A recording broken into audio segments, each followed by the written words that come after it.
గ్రంథాలు తెద్దాం. ఈరోజు వాక్యాంశంగా పరిశుద్ధ గ్రంథాలు తెరిచి కొరింథీయులకు రాసిన 2వ పత్రిక 6వ అధ్యాయంలోంచి కొన్ని విషయాలు మనం ధ్యానం చేద్దాం. కొరింథీయులకు రాసిన పత్రిక 6వ అధ్యాయము 14వ వచనం నుండి కొన్ని మాటలు చదువుతాం. చూడండి, బైబిల్ ఉన్న వారందరూ తెరిచి చూడాల్సింది మనం చేస్తున్నాను. మీరు అవిశ్వాసులతో జోడుగా ఉండకుడి, మీరు అవిశ్వాసులతో జోడుగా ఉండకుడి. నీతికి దుర్నీతితో ఏమి సాంగత్యము, నీతికి దుర్నీతితో ఏమి సాంగత్యము, వెలుగునకు చీకటితో ఏమి పొత్తు, వెలుగునకు చీకటితో ఏమి పొత్తు, క్రీస్తునకు బెలియాలుతో ఏమి సంబంధము, క్రీస్తునకు బెలియాలుతో ఏమి సంబంధము, అవిశ్వాసితో విశ్వాసికి పాలెక్కడిది, అవిశ్వాసితో విశ్వాసికి పాలెక్కడిది, దేవుని ఆలయమునకు విగ్రహములతో ఏమి పొందిక, విగ్రహములతో ఏమి పొందిక, మనము జీవము గల దేవుని ఆలయమై మనము జీవము గల దేవుని ఆలయమై ఉన్నాం. ఈ మాట అందరూ నాతో చెప్పండి. మనము జీవము గల దేవుని ఆలయమై ఉన్నాము. వాస్తవానికి ఆలయము అనగానే మనకు వచ్చే ఆలోచన ఏంటంటే, ఇది కట్టాం కదా, ఈ పెద్ద ఫెసిలిటీ ఇదే ఆలయం అనుకుంటా. కానీ దేవుడు నిజంగా మాట్లాడుతున్న మాట, ఆయన దృష్టిలో ఆలయం అంటూ ఉంటే అది ఎవరట? మనమే. మనము దేవుని ఆలయమై ఉన్నాం. we are the temple of God. అపోస్తలుడైన పౌలు కొరింథీ సంఘానికి 2 ఉత్తరాలు రాశాడు. ఈ ఉత్తరాలు రాయడంలో పరిశుద్ధాత్మ దేవుడు పౌలు గారిని ప్రేరేపించిన విధానం చాలా గొప్పది. కొరింథీ సంఘంలో ఎన్నో సమస్యలు ఉన్నాయి, లేదా ప్రశ్నలు ఉన్నాయి. వారిలో చాలామంది అన్యజనాంగమై ప్రభువుని అంగీకరించిన తర్వాత ప్రభు బిడ్డలుగా మార్పు చెందారు. ఇప్పుడు యేసు ప్రభువులోనికి వచ్చిన తర్వాత మేము అది చేయొచ్చా, ఇది చేయొచ్చా, మేము అవి తినచ్చా, ఇవి తినచ్చా, మేము ఎవరితో క్లోజ్గా ఉండాలి, ఎవరితో మేము అక్వెంటైన్ అవ్వాలి, ఇలాంటి ప్రశ్నలన్నీ కూడా వారికి ఉన్నాయి. ఇప్పటికీ కూడా చాలామందికి అలాంటి ప్రశ్నలు ఉండొచ్చు. వెస్లీ గారు, మేము యేసు ప్రభు దగ్గరికి వచ్చిన తర్వాత మా బంధువులను కలవచ్చా అండి అని అడిగేవాళ్ళు కొంతమంది ఉన్నారు. యేసు ప్రభు దగ్గరికి వచ్చిన తర్వాత అవి పెట్టుకోవచ్చా అండి, ఇవి పెట్టుకోవచ్చా అండి అని చెప్పి కొంతమంది అడిగేవాళ్ళు ఉన్నారు. యేసు ప్రభు దగ్గరికి వచ్చిన తర్వాత వారితో మాట్లాడచ్చండి, వీరితో మాట్లాడచ్చండి, చాలా ప్రశ్నలు కొంతమందికి ఉంటాయి. అలాంటి ప్రశ్నలే పూర్వ దినాల్లో కొరింథీ సంఘానికి ఉన్నప్పుడు పౌలు భక్తుడు పరిశుద్ధాత్మ ప్రేరేపణ ద్వారా దేవుని మనస్సునంతా కొరింథీ పత్రికలో రాయించుంచాడు.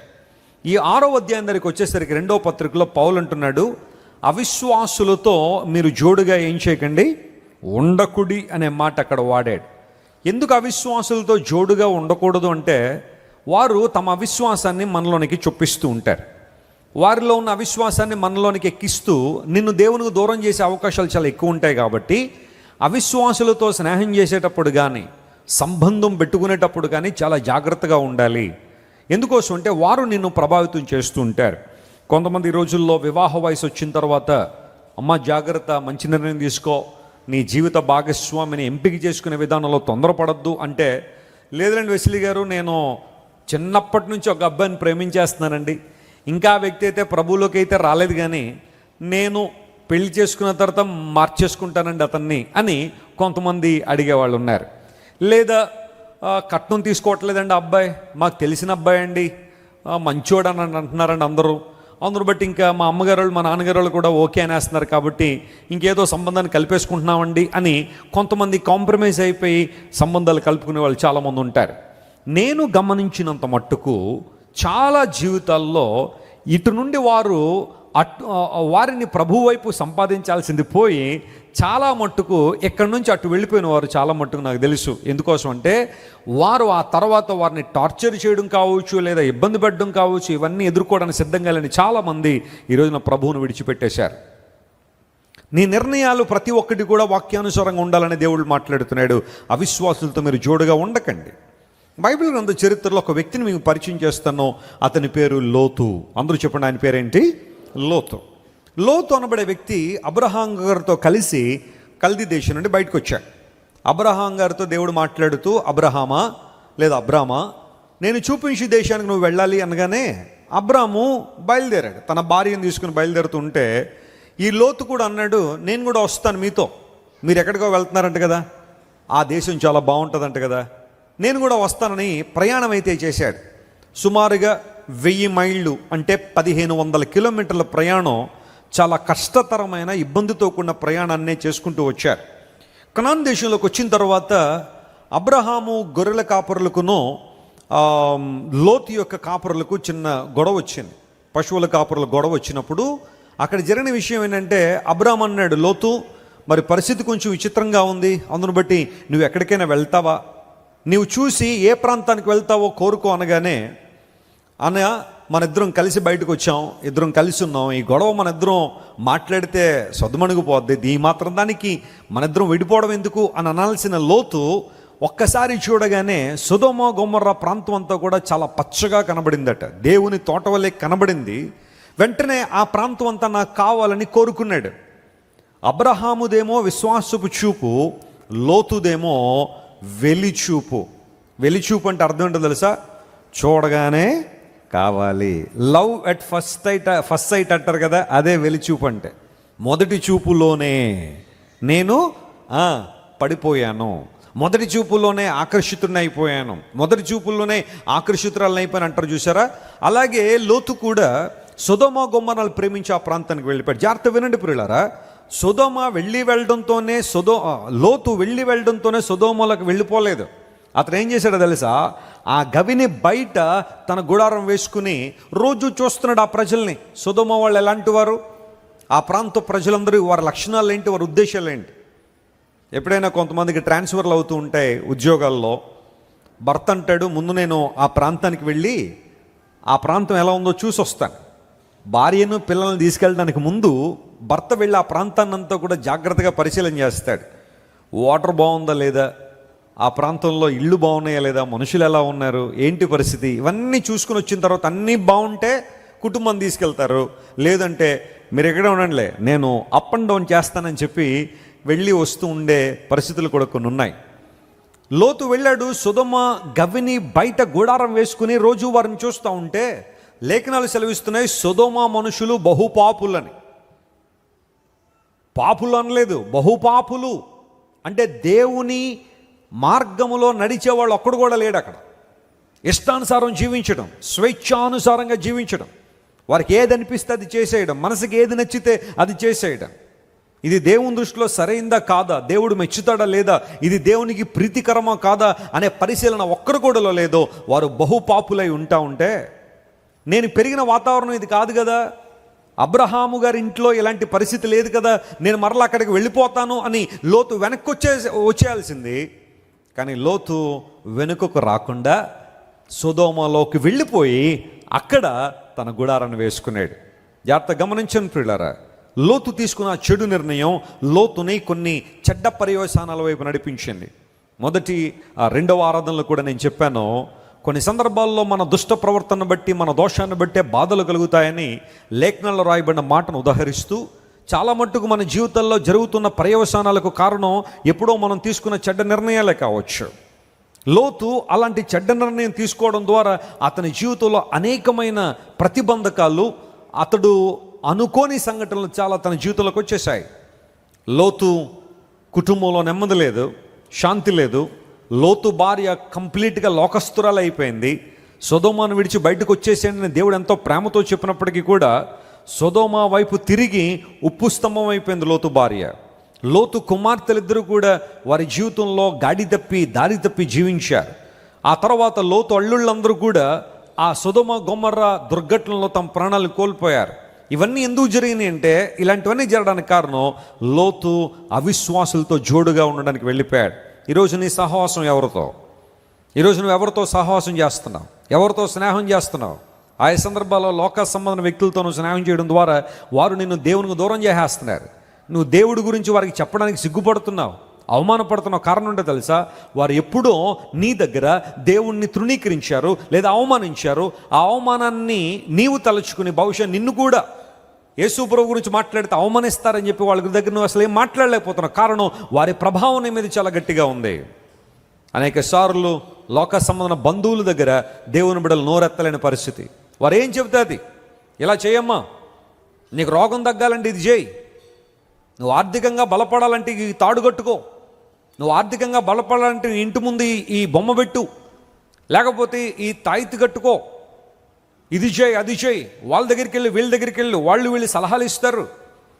గ్రహాలు సరి చేస్తారు, పేర్లు సరి చేస్తారు, స్పెల్లింగ్లు సరి చేస్తారు అని చెప్పి లోకస్తుల్ని సలహాలు ఇస్తూ ఉంటే వాటి వెంబడి పరిగెడుతున్నావంటే నీవు వారిని ప్రభావితం చేయట్లేదు, కానీ వారు నిన్ను ఏం చేస్తున్నారు? ప్రభావితం చేసేస్తూ ఉన్నారు. గవర్నమెంట్ హాస్పిటల్లో ఆయా సందర్భాల్లో టీబీ వార్డులు ఉంటాయి. ట్యూబర్క్యులోసిస్తో బాధపడేవారు విపరీతంగా దగ్గుతూ ఉంటారు. అది బాగా క్రానిక్ అయిపోతే ఆ దగ్గేటప్పుడు బ్లడ్ పడుతూ ఉంటుంది. యవ్వన కాలంలో బాగా ధూమపానం చేసేవాళ్ళు కొన్నిసార్లు అలాంటి భయంకర పరిస్థితుల్లోకి వెళ్ళిపోయే ఛాన్సులు ఉన్నాయి. అయితే గమనించిన ప్రియులరా, ఆ వార్డులోనికి ఆరోగ్యంగా ఉన్నవారిని వెళ్ళనివ్వరు. ఎందుకు వెళ్ళనివ్వరు అంటే అక్కడ క్షయవ్యాధితో బాధపడే వాళ్ళందరూ అక్కడ ఉంటారు కాబట్టి, ఆరోగ్యంగా ఉన్నవాడు కనుక ఆ గదిలోకి వెళ్తే ఒకవేళ వారు కూడా ఆ వ్యాధిని బారిన పడే అవకాశాలు ఉంటాయేమోనని ఆ వార్డులోనికి చాలామందిని వెళ్ళనివ్వరు. ఎందుకు వెళ్ళరు? నేను ఎందుకు వెళ్ళనివ్వరు? నేను వెళ్తాను, నేను అక్కడే ఉంటాను, కుర్చీ వేసుకుని కూర్చుంటానంటే తర్వాత సంగతి, అది నీ ఇష్టం. ఇంకా కరోనా వచ్చినప్పుడు కూడా ఏం చేశారు చెప్పండి? ఆరోగ్యంగా ఉన్న వాళ్ళని కరోనా వార్డుల్లోకి ఏం చేయలేదు, రానివ్వలేదు. డాక్టర్లైనా, నర్సులైనా, మెడికల్ ప్రాక్టీషనర్స్ అయినా వారు మాస్క్లు వేసుకుని ఆ తర్వాత వారికి సంబంధించినవన్నీ కూడా చక్కగా తొడుక్కొని ఆ తర్వాత వారు లోపలికి వెళ్ళారు, కానీ వారు మామూలుగా వెళ్ళిపోలేరు. అలా కనుక ఎవరైనా వెళ్ళుంటే వాళ్ళు మళ్ళీ బయటికి రాలేదు. ఎందుకోసం అంటే ఒక వ్యాధి, ఒక వైరస్ అది ట్రాన్స్మిట్ అవుతున్నప్పుడు లేదా వ్యాప్తి చెందుతున్నప్పుడు ఒకరి నుండి ఒకరికి చాలా ఈజీగా అంటుకుంటుంది అన్నప్పుడు కొంచెం దూరంగా ఉండాల్సిన పరిస్థితి. అపోస్తలుడు పౌలు అంటున్నాడు, అవిశ్వాసులైన వారితో మీరు జోడుగా ఉండకండి. ఎందుకంటే వారు నీ విశ్వాసాన్ని చెరిపోయడానికి ప్రయత్నం చేస్తారు, నీ విశ్వాసాన్ని బలహీనపరచడానికి వారు ప్రయత్నం చేస్తూ ఉంటారు. పౌలు భక్తుడు తన పరిచర్యలో కొన్న సందర్భంలో అన్నాడు, దేమా ఇహలోకమును స్నేహించి నన్ను విడిచి వెళ్ళిపోయాడన్నాడు. పౌలు గారిని విడిచి వెళ్ళిపోయేంత దౌర్భాగ్యం దేమాకి ఎందుకు వచ్చింది అంటే ఎవరిని స్నేహించాడట? లోకాన్ని స్నేహించాడని బైబిల్లో రాయబడు. ఈ లోక స్నేహం ఎంత భయంకరమైంది అంటే పౌలు గారంతటి వాడినే లెక్క చేయకుండా పౌలు గారంతటి వారినే అవమానపరిచేసి ఇంక నువ్వు నాకు అక్కర్లేదు, నాకు లోక స్నేహమే కావాలన్నట్టుగా దేమ పౌలు గారిని వదిలిపెట్టి వెళ్ళిపోయాడు. చాలా సందర్భాల్లో పౌలు జీవితాన్ని మనం పరిశీలన చేస్తే ఒకప్పుడు పౌలు గారు దేవునికి అయిష్టంగానే బ్రతికాడు, దేవుని చిత్తాన్ని ఎరుగకుండా బ్రతికాడు. తను అనుకుందే నిజం అనుకున్నాడు, తను చేస్తుందే కరెక్ట్ అనుకున్నాడు. కానీ యేసు ప్రభు వారిని ఎప్పుడైతే చూశాడో, ఆ దర్శన భాగ్యం కలిగిందో, పౌల్లో మార్పు వచ్చింది. దేవుని కోసం బతకడం ప్రారంభించాడు.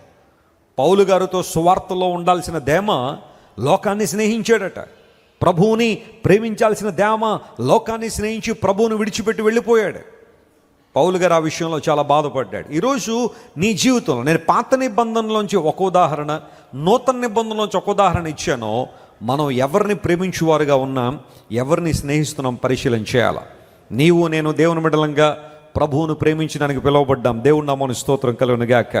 మన ప్రభువుని యేసయ్య మనల్ని ప్రేమించారు గనుక, ఆయన మన కోసం శిలువలో మరణించారు గనుక, ఆయన కలువరి శిలువలో తన ప్రాణాన్ని మన కోసం బలిదానంగా అర్పించాడు గనుక, మన ప్రభువుని సేవించాల్సిన మనం, ఆయన్ను ప్రేమించాల్సిన మనం లోక మాయల్లో పడి, లోక రంగుల్లో పడి ఒకవేళ దేవుని దూరం అయిపోతే, is it not a wonderful time to come back to God?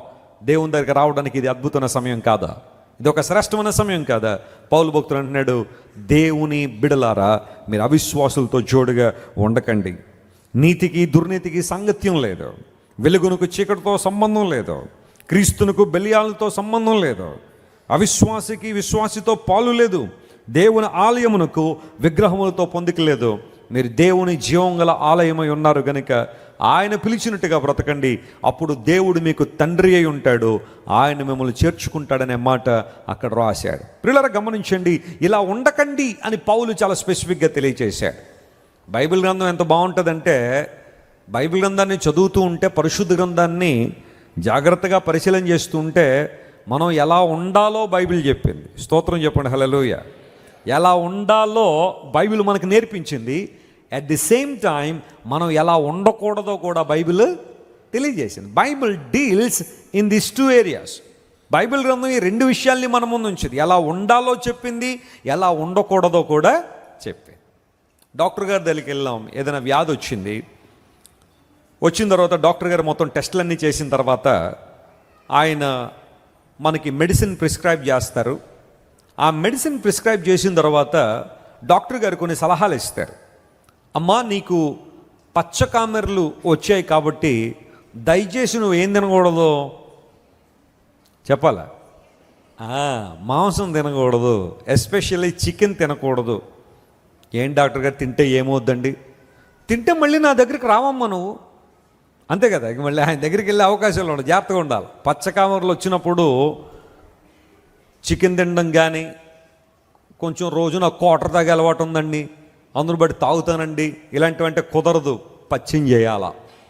అందును బట్టి ఆ బటర్ మిల్క్తో భోజనం కానీ, ఆ తర్వాత శరీరాన్ని కొద్దిగా చల్లబరిచే కూల్ చేసే పదార్థాలు ఎక్కువగా తీసుకోమని చెప్తూ ఉంటారు. డాక్టర్ గారు చేయకూడని పనులు చెప్తాడు. ఏదైనా వ్యాధి వచ్చినప్పుడు, ఏదైనా ఇబ్బంది వచ్చినప్పుడు, కంటి ఆపరేషన్ అయిన తర్వాత, ఐ ఆపరేషన్ జరిగిన తర్వాత డాక్టర్ గారు అంటారు, అమ్మ ఒక 4 రోజులు నువ్వు ఐ క్యాప్ పెట్టుకుని ఉండాలి. బాగా టూ మచ్ బ్రైట్గా ఉండే వాటిని నువ్వు చూడడానికి వీల్లేదు. లేదంటే రోజు సీరియల్ చూడకపోతే ఉండలేనంటే కొంచెం ఆ టైంలో నిన్ను తీసి చూడొచ్చు అంటే ఏమంటాడు ఆయన, ఇంత కష్టపడి నీకు కన్ను ఆపరేషన్ చేస్తే సీరియల్ చూస్తావు నువ్వు. డాక్టర్ గారు చేయాల్సిన పనులు చెబుతాడు, చేయకూడని వాటిని కూడా తెలియచేస్తాడు. బైబిల్ దగ్గరికి వచ్చేటప్పుడు మనం ఎలా ఉండాలో బైబిల్ చెప్పింది, అట్ ది సేమ్ టైం ఎలా ఉండకూడదో కూడా బైబిల్ చెప్పింది. ఎందుకు అంటే, ఇలా ఉండకూడదని ఎందుకు చెప్పింది అంటే, బైబిల్ మన ఆధ్యాత్మిక జీవితంలో మరొక మెట్టు మనం ఎక్కడానికి. నమ్మిన వారు స్తోత్రం చెప్పండి, హల్లెలూయా. లేఖనాల నుంచి ఈ రోజున త్వరగా కొన్ని విషయాలు మీతో మాట్లాడతాం. మనం ఎలా ఉండకూడదు అని ప్రశ్నించుకుంటే, పౌలు భక్తుడు అన్నాడు, మీరు అవిశ్వాసులతో జోడుగా ఉండకండి అన్నాడు. ఆ పదాన్ని మనం బేస్ చేసుకుని దేవుని బిడ్డలు ఎలా ఉండకూడదు అని గనక ఆలోచన చేస్తే త్వరగా కొన్ని విషయాలు మీతో మాట్లాడి నా సందేశాన్ని ముగింపులో తీసుకొస్తాను. చూడండి, మొట్టమొదటిగా మలాకీ గ్రంథం 2వ అధ్యాయం 15వ వచనం చదువుకుందాం. The book of Malachi chapter 2 and verse 15. దానిలో ఈ మాట రాయబడింది. కొంచెముగానైనను దైవాత్మ నొందిన వారిలో ఎవరును ఇలాగున చేయలేదు. ఒకడు చేసినను ఏమి జరిగెను? దేవుని చేత సంతతి నొందవలెనని అతడు యత్నము చేసెను కదా. కాగా మిమ్మును మీరే జాగ్రత్త చేసుకుని యవనమున పెండ్లి చేసుకొనిన మీ భార్యల విషయములలో విశ్వాసఘాతకులుగా ఉండకుడి. అందరూ ఈ మాట నాది చెప్పండి, విశ్వాసఘాతకులుగా ఉండకండి. అక్కడ మలాకీ అనే గ్రంథంలో రాయబడిన నేపథ్యం మనం చూస్తున్నాం. కానీ మనం గమనించాల్సిన విషయం ఏంటంటే, ఏ విషయంలోనైనా మనము విశ్వాసఘాతుకులుగా ఉండకూడదు. ఇది బైబిల్ చాలా క్లియర్గా స్పష్టంగా తెలియజేస్తూ ఉంది. Do not be disloyal. మీరు విశ్వాసఘాతుకులుగా ఉండకండి. ఇప్పుడు అందరూ నా వైపు చూడండి ఒకసారి. విశ్వాసఘాతుకం అంటే అర్థం ఏంటి? చేసిన మేలును మరిచిపోవడం, లేదా పొందిన మేలును మరిచిపోవడాన్ని ఏమంటారు? విశ్వాసఘాతుకులుగా అంటారు. ఆయా సందర్భాల్లో గొడవలు వచ్చినప్పుడు ఈ మాట బాగా ఎక్కువగా వింటూ ఉంటాం. విశ్వాసఘాతుకురాలు అయిపోయిందండి, విశ్వాసఘాతుకుడు అయిపోయాడండి. నేను చేసిన మేలంతా మరిచిపోయి, నేను చేసిన ఉపకారం అంతా మరిచిపోయి ఇప్పుడు నా మీద మళ్ళీ తిరగబడుతున్నాడండి, నా మీద తిరుగుబడుతుందండి, విశ్వాసఘాతుకురాలా అని కొంతమందిని సంబోధిస్తూ ఉంటారు. లేఖనాలు సెలవిస్తున్నాయి, మీలో ఏ ఒక్కరు కూడా విశ్వాసఘాతుకులుగా ఉండడానికి వీల్లేదు. Do not be disloyal. మీరు కృతజ్ఞత కలిగిన వారుగా ఉండాలి. పొందుకున్న మేలును బట్టి ప్రభువుకి కృతజ్ఞత చెల్లించేవారుగా, లేదా పొందుకున్న మేలు బట్టి ఎవరైతే నీకు మేలు చేశారో వారికి కృతజ్ఞులుగా ఉండాలి. కానీ విశ్వాసఘాతుకులుగా ఉండడానికి వీల్లేదు. దావీదు భక్తుడు తన ప్రాణంతో మాట్లాడుకుంటూ అన్నాడు, నా ప్రాణమా యెహోవాను సన్నుతించుము, నా అంతరంగమున సమస్తమా ఆయన పరిశుద్ధ నామాన్ని సన్నుతించుము. ఎందుకు దేవుని నామాన్ని సన్నుతించాలి అని దావీదు తన ప్రాణంతో చెప్పుకుంటున్నాడు అంటే, దావీదు భక్తుడు అన్నాడు, నా ప్రాణమా యెహోవాను సన్నుతించుము, ఆయన చేసిన ఉపకారములలో దేనిని మర్చిపోవద్దు. దేవుడు చేసిన ఉపకారాల్లో దేన్ని మర్చిపోకండి. ఆయా సందర్భాల్లో గ్రాటిట్యూడ్ అనేది మనలో లేనందువల్లనే కంప్లైనింగ్ అనే ఆ మాట మనలో ఎక్కువగా వినబడుతుంది. కృతజ్ఞత లేని చోటే విసుగుదల వస్తుంది, కృతజ్ఞత లేని చోటే కంప్లైంట్స్ వస్తాయి, జీవితం పట్ల నిరాసక్తి వచ్చేస్తుంది. ఏం చేశాడని దేవుడు నాకు, ఏం చేశాడంటే అన్న ప్రశ్న కొన్నిసార్లు మనలోకి వచ్చినప్పుడు దేవుడు చేసిన మేళ్లు మర్చిపోయే ఆ గుడ్డితనం మనల్ని బాగా ఇబ్బంది పెడుతుంది. గమనించండి పిల్లలు, ఈ రోజున ప్రపంచ పరిస్థితిని మనం చూస్తూ ఉంటే ఎక్కడ చూసినా నెమ్మది లేదు. కొన్ని ప్రాంతాలు ఉంటాయి, సెన్సిటివ్ ఏరియాస్ ఉంటాయి ప్రపంచంలో, ఎప్పుడు యుద్ధం వస్తుందో తెలియదు. వారి ఇళ్ల కింద బంకర్లు ఉంటాయి, ఆ బంకర్లు కట్టుకుని ఉంటారు. ఏదన్నా యుద్ధం రాగానే వెంటనే బంకర్లోకి వెళ్ళి దాక్కోవాల్సిన పరిస్థితి, భోజనాలు లేకుండా కొన్ని రోజుల పాటు అలా గడిపేయాల్సిన పరిస్థితి వస్తూ ఉంటుంది.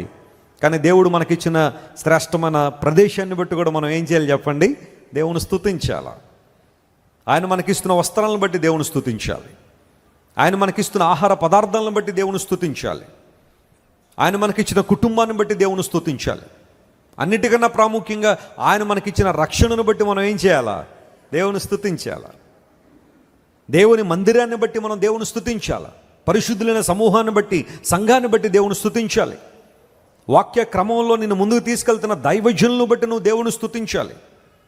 అనుక్షణము నీ వెన్నంటూ ఉండి నేను కాపాడుతున్న ప్రభువును బట్టి నువ్వు ఎల్లప్పుడూ కృతజ్ఞతాపూర్వకంగా ఆయన ఆరాధించాలి, ఆయన సేవించాలి. కానీ ఎప్పుడూ కూడా ఒకలాంటి నిరాసక్తి, నిరుత్సాహం, నీరసం నీళ్ళకి వచ్చి ఏం చేశాడండి దేవుడు, ఏం చేశాడండి అని ప్రశ్నించడానికి వీల్లేదు. మీరు విశ్వాసఘాతుకులుగా ఉండకండి, కృతజ్ఞత లేనివారుగా కానీ, మోసం చేసే వ్యక్తులుగా కానీ మీరు ఉండడానికి వీల్లేదని లేఖనం సెలవిస్తూ ఉంది.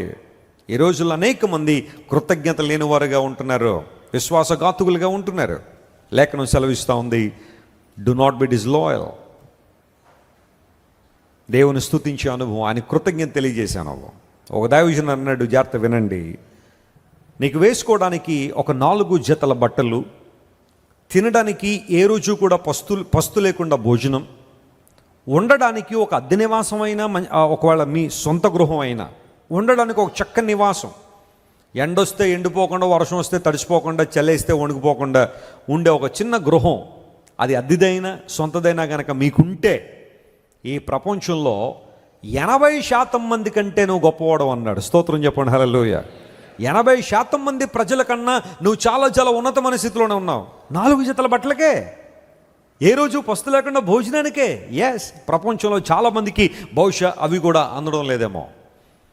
నేను ఆఫ్రికా దేశాలు ఆయా సందర్భాల్లో తిరుగుతున్నప్పుడు అక్కడున్న చిన్నపిల్లల్ని చూసినప్పుడు కళ్ళం నీళ్ళు వచ్చిన సందర్భాలు కొన్ని ఉన్నాయి. ఎముకల గూడుల్లో ఉంటారు వాళ్ళు, సరైన పోషక పదార్థాలు అందవు వాళ్ళకి.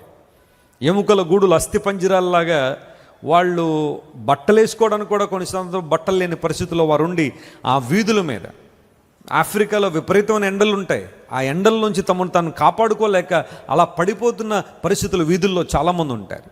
నేను రీసెంట్గా ఇథియోపియా వెళ్ళాము, ఆ తర్వాత కెన్యా అనే దేశాన్ని విజిట్ చేశాం. సౌత్ ఆఫ్రికా కావచ్చు, బొత్స్వానా కావచ్చు, ఆ తర్వాత టాంజానియా కావచ్చు. ఈ దేశాలను చూస్తున్న చిన్న చిన్న పిల్లల్ని చూస్తూ ఉంటే ఎంత జాలేస్తుందో.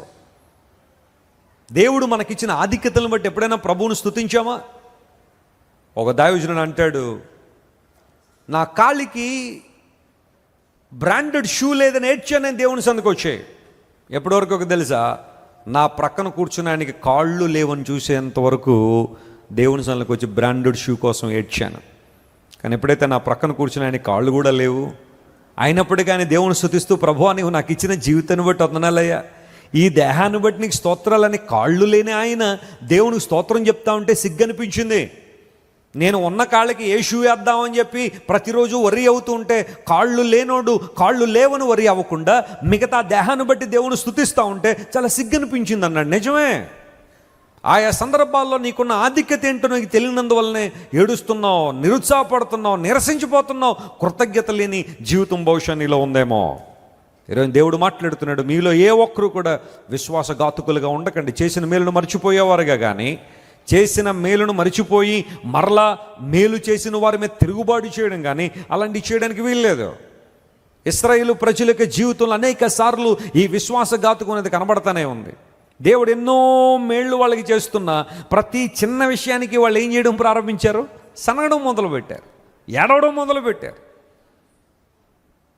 ఐగుప్తు దేశం నుండి దేవుడు వారిని బయటికి తీసుకొచ్చి 40 సంవత్సరాల అరణ్యంలో వారిని అద్భుతంగా దేవుడు నడిపించాడు. వారికి కావాల్సిన ప్రతిదీ కూడా దేవుడు అనుగ్రహిస్తూ, పగలు మేఘస్తంభమై రాత్రి అగ్నిస్తంభమై దేవుడు వారిని నడిపించి, మన్నాను కురిపించి, పూరేళ్ళను రప్పించి, బండల్లోంచి నీళ్ళిచ్చి, శత్రువులు వస్తున్నారంటే వారి మీద విజయాన్ని ఇచ్చి దేవుడు ఎంతగానో వారిని బలపరిచి నడిపిస్తుంటే ప్రతి విషయానికి వారు ఏం చేయడం ప్రారంభించారు? సనగడం మాత్రమే కాకుండా మేము వెళ్ళిపోతాం, మళ్ళీ వెనక్కి వెళ్ళిపోతాం, మరలా మాకు ఐగుప్తుకు పంపించేయండి, ఐగుప్తుకు వెళ్ళిపోతాం. ఏమున్నాయి ఐగుప్తులో? ఒక సందర్భంలో అంటున్నారు, మేము ఐగుప్తులో ఉచితముగా తిన్న కీరకాయలు, ఉచితముగా తిన్న తెల్లగడ్డలో, ఉచితముగా తిన్న ఉల్లిపాయలు, ఇవన్నీ గుర్తు వస్తున్నాయి, మాంసము, చేపలు ఇవన్నీ గుర్తు వస్తున్నాయని చెప్పి ఆడడం మొదలుపెట్టారు.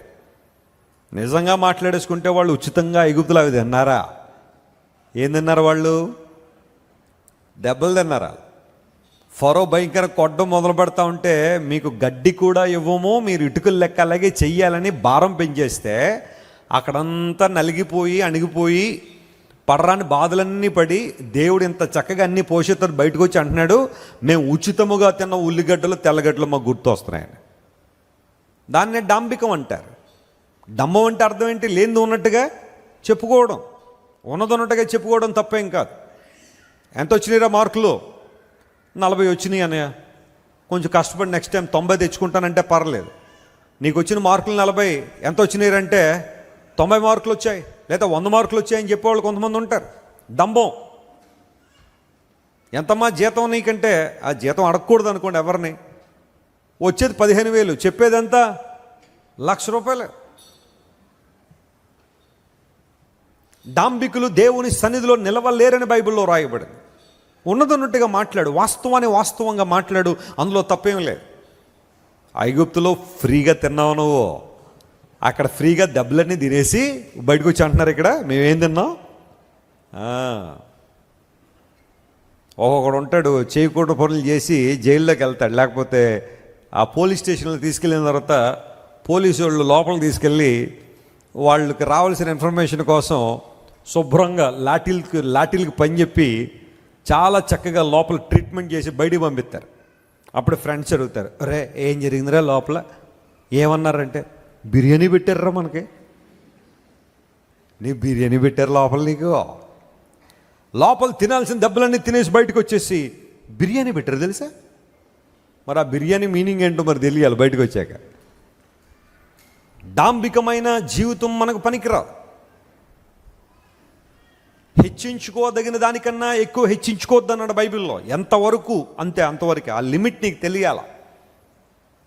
ఇశ్రాయేలు ప్రజలు అలాగే దేవుని సన్నిధిలో విశ్వాసఘాతులను తిరుగుబాటు చేశారు కాబట్టి వారిలో చాలా మట్టుకు కనాన దేశాన్ని చూడకుండా ఏమైపోయారు? అరణ్యంలోనే చనిపోయారు. కానీ దేవుని బిడ్డలారా, కృతజ్ఞత కలిగి ఉందాం. హల్లెలూయా. దేవుని వైపు మనం చూద్దాం. ఆయన ఇచ్చే ప్రతి ఆశీర్వాదాన్ని బట్టి, ఆయన మనకి చేస్తున్న మేళ్ళన్నిటిని బట్టి, ఉపకారాలను బట్టి ఎల్లప్పుడూ మనం ప్రభువును స్తుతిద్దాం. చాలాసార్లు మీకు చెబుతున్నాను, నీకున్న కుటుంబాన్ని బట్టి ఎప్పుడైనా ప్రభువును స్తుతించావా? నీకున్న భర్తను బట్టి ఎప్పుడైనా ప్రభువును స్తుతించావమ్మా? లోకంలో చాలామంది భర్త లేక వారు ఏదో ప్రమాదాల్లోనో లేదా అనారోగ్యాలతోనో చనిపోయి ఒంటరిగా బ్రతుకుతున్న మహిళలు, వారు ఎదుర్కొంటున్న కష్టాలు, వారు ఎదుర్కొన్న ఇబ్బందులు నీకు తెలుసా? భర్త ఉన్నాడనే కదా నీకు అంత లోకువ కొన్ని సందర్భాల్లో చాలా భయంకరంగా కేకలేస్తూ ఉంటావు. నీ భర్తను సరిగా పట్టించుకోక ఇష్టానుసారం తిరుగుతూ ఉంటావు. కొన్ని సందర్భాల్లో